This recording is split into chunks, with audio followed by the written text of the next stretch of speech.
मोरया, मंगलमूर्ती मोरया। मुंबईतील सर्वात उंच गणपती आणि तोही पहिला गणपती म्हटलं तर मुंबईचा राजा। आणि आज आपण मुंबईच्या राजाचं दर्शन घेणार आहोत गणेश गल्ली येथे।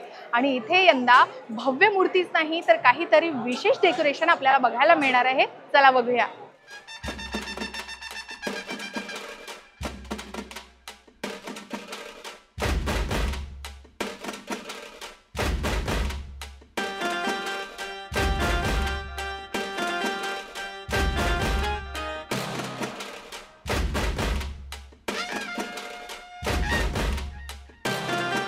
मी लालबाग सार्वजनिक उत्सव मंडळ गणेश गल्ली मुंबईचा राजाचा सरचिटणीस स्वप्नील परब।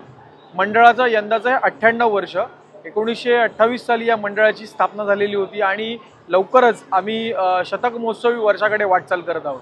मुंबईचं सगळ्यात जुनं मंडळ म्हणून हे मंडळ ओळखलं जातं आणि जशी या मंडळाची ख्याती आहे की स्वातंत्र्यपूर्व काळामध्ये सुद्धा या मंडळाने स्वातंत्र्याच्या लढ्यासाठी खूप मोठं असं योगदान दिलेलं होतं। अनेक चळवळींमध्ये हे मंडळ ठामपणे स्वातंत्र्याच्या लढ्यामध्ये उभं राहिलेलं होतं आणि त्यानंतर खऱ्या अर्थाने या गणेशोत्सवाला ग्लॅमर देण्याचं काम सुद्धा या मंडळाने केलं। कारण 1977 साली जगातली सगळ्यात पहिली उंच आणि भव्य दिव्य कमळासनावर बसलेली मूर्ती उभारून या मंडळाने सगळ्यांना एक आश्चर्याचा धक्का दिलेला होता। आणि ही गर्दी पाहण्यासाठी संपूर्ण मुंबई महाराष्ट्रातून नव्हे, भारतातून नव्हे तर जगभरातून लोक या लालबाग परिसरात आलेली होती, या मुंबईत आलेली होती। त्यामुळे एकंदरीत मुंबईच्या सर्वांगाने या उत्सवाला बहर देणारा गणपती, या उत्सवाचं महत्त्व वाढवणारं मंडळ म्हणून याला मुंबईचा राजा म्हणून ओळखलं जातं। ही जी मूर्ती आहे ती 22 फुटाची उंच मूर्ती आहे आणि ही संपूर्णपणे हाताने बनवली जाते। याच्यात कुठेही साच्याचा उपयोग नसतो। या गणरायाच्या मूर्तीवरती अलंकार जे सोन्याचे आहेत ते साधारण 5.5 किलो सोन्याचा एक हार आहे, एक 2.5 किलो सोन्याचा पाऊल गणरायाला अर्पण केलेला आहे, हात देखील अर्पण केलेला आहे। तर अशी अलंकाराने मढलेली अशी मुंबईच्या राजाची मूर्ती आपण पाहू शकता। यंदाच्या वर्षी आम्ही रामेश्वरम मंदिराची थीम निवडली आहे, कारण आपल्या भारतामध्ये अशी विविध अशी तीर्थक्षेत्र आहेत, पर्यटन स्थळ आहेत की जी वेळेअभावी आपण पाहू शकत नाही। तर या गणेशोत्सवामध्ये त्यांचा कुठेतरी लोकांना त्याची माहिती मिळावी आणि जेणेकरून त्याचा प्रसार व्हावा या दृष्टिकोनातून आम्ही सुरू केलेली संकल्पना होती। रामेश्वरम मंदिर हे एक भारतातलं अत्यंत सुंदर मंदिर समजलं जातं। त्याची नक्षीकाम खूप सुंदर आहे, त्याचा कलाकुसर खूप सुंदर आहे, रंगीबेरंगी रंगाने मढलेला त्याचा कॉरिडोर आहे। तर ते कुठेतरी दाखवण्याचा आमचा प्रयत्न होता, म्हणून रामेश्वर मंदिराची आम्ही निवड केली। गणेशोत्सवामध्ये जो काही फंड आमच्याकडे जनरेट होतो, जी काही दानपेटीमध्ये रक्कम जमा होते ती लोकांच्या कल्याणासाठीच आम्ही वापरत असतो आणि त्या अनुषंगाने विविध असे सामाजिक उपक्रम आम्ही राबवत असतो। त्यामध्ये प्रामुख्याने महारक्तदान शिबिर असेल, आरोग्य शिबिर असेल, मोफत तुमचं कॅटरॅक्ट ऑपरेशन्स आम्ही करत असतो, कर्करोग पीडितांना देखील आम्ही सहाय्य करत असतो। पुढचं भविष्य चांगल्या प्रकारे घडावं याच्यासाठी म्हणून शैक्षणिक उपक्रमात देखील मंडळ अग्रेसर राहिलेलं आहे। संगणक प्रशिक्षण केंद्र आम्ही चालू केलेलं आहे, वृक्षारोपणाचा कार्यक्रम हाती घेतो। अशा प्रकारचे विविध सामाजिक उपक्रम आम्ही हाती घेतलेले आहेत। नक्कीच गणेश गल्लीच्या या मुंबईच्या राजाला पाहण्यासाठी जे भाविक येतात त्यांच्यामुळे कार्यकर्त्यांमध्ये एक वेगळं बळ निर्माण होते, एक वेगळी ऊर्जा संचारते आणि त्यांना सुरक्षित दर्शन कसं व्हावं याच्यासाठी आमचा कार्यकर्ता अहोरात्र झटत असतो। कारण येणारा प्रत्येक भाविक हा आमचा पाहुणा आहे या दृष्टिकोनातून आम्ही त्यांच्याकडे पाहत असतो। आज जे काही आम्ही आहोत ते या बाप्पाच्या बळावर आहोत। आज आमच्या सगळ्या सुखदुःखामध्ये आमच्या पाठीशी खंबीरपणे उभा असणारा आमचा 22 फूटवाला मुंबईचा राजा आहे आणि त्याच्यासाठी जे काही करायची तयारी असेल ती तयारी सगळी आमच्या कार्यकर्त्यांनी केलेली आहे। आमच्यासाठी हे सगळं सर्वस्वच आम्ही मानतो। 100 वर्षाच्या दृष्टिकोनातून तयारी तर आमची गेली 10 वर्ष अगोदरच सुरू झालेली आहे। कारण जे करणार ते काहीतरी आगळं वेगळं असेल आणि संपूर्ण जगाला ज्याची दखल घ्यावी लागेल असं काहीतरी आम्ही करणार आहोत आणि त्याची एक झलक आम्ही आज या ठिकाणी यावर्षी आम्ही केली। एक नवीन मूर्तिकार आम्ही या ठिकाणी इंट्रोड्यूस केला, ज्यांनी आपल्या हस्तकौशल्यातून यंदाच्या वर्षी गणरायाची सुबक मूर्ती साकारली आहे। असंच काहीतरी नाविन्यपूर्ण जगासमोर आणण्याचा आमचा प्रयत्न असेल आणि जे होईल ते नक्कीच एक आश्चर्यकारक लोकांना समजलं जाईल। भक्तांना आम्ही एकच संदेश देऊ, हा गणेशोत्सव आहे, हा उत्सवाचा राजा ज्याला मानला जातो।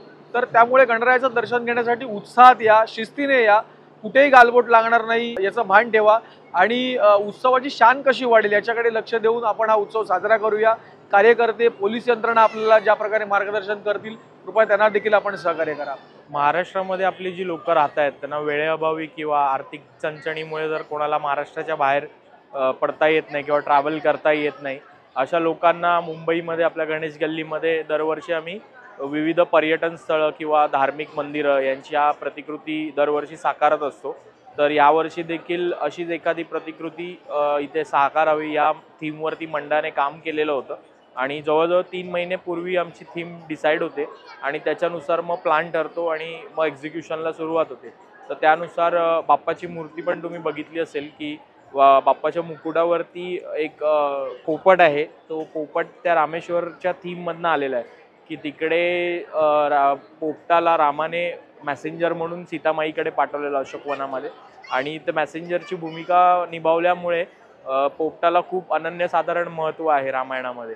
तर तीच थीम कंटिन्यू करत मग त्या दृष्टिकोनातनं रामेश्वरम मंदिर आम्ही साकारलं। रामेश्वरम मध्ये तुम्ही बघाल तर तो 70 फुटी उंच घुमट बघायला मिळेल मंदिराचा।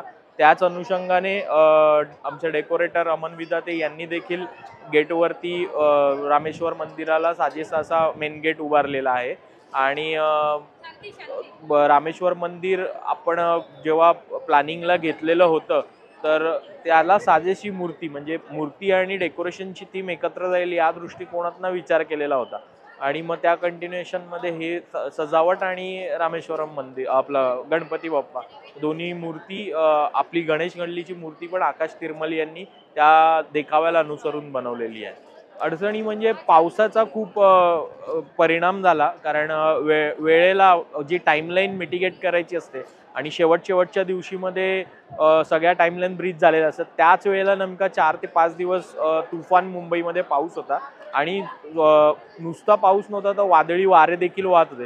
त्याच्यामध्ये जो मागे 70 फुटाचा डोम दिसतो तो क्रेनने चढवावा लागतो, तर त्याच्यामध्ये खूप डिफिकल्टी झाल्या। पण शेवटी बाप्पाच्या कृपेने सगळं कार्यकर्त्यांच्या मेहनतीने पार पडलं। योजना खूप आहेत, आता डिस्क्लोज नाही करू शकत, मग ती 100 वर्षीची मजा नाही राहणार। बट नक्कीच गणेश गल्ली नेहमी काहीतरी वेगळं करत आलंय आणि मुंबईचा राजा देखील तुम्हाला वेगळ्या स्वरूपात पाहायला मिळेल 100 वर्षी आणि डेकोरेशनची थीम तर जी मुंबईत कधी झाली नसेल अशी थीम इथे पाहायला मिळेल। तर गणेश गल्लीच्या मुंबईच्या राजाचं दर्शन आपण घेतलेलं आहे आणि यंदा रामेश्वरम थीम ही बघण्यासारखी आहे। मुंबईमध्ये रामेश्वरमचं दर्शन घेणं हे आपल्यासाठी अनेक उत्सुकता देणारं आणि कौतुकास्पद नक्कीच ठरू शकणार आहे आणि इथे भव्यतेचा असा आनंद आपल्याला येणारच आहे। शिवाय हे मंडळ 98 वर्ष परंपरा जपतायत, श्रद्धा आणि भक्ती यामध्ये आपल्याला दिसून येते आणि लवकरच शताब्दी पूर्ण करणार आहे हे मंडळ आणि त्यासाठी आपल्याला 2 वर्षात आणखी काही नवीन थीम इथे आपल्याला बघायला मिळणार आहे। तर अशा प्रकारे आपण घेतलंय गणेश गल्लीच्या मुंबईच्या राजाचं दर्शन। तुम्ही सुद्धा इथे या आणि बाप्पाचं दर्शन घ्या। अशाच प्रकारे आणखीही मुंबईतील विशेष गणपतीचं आपण दर्शन घेणार आहोत। तुम्ही पाहत राहा लोकमत भक्ती। नमस्कार।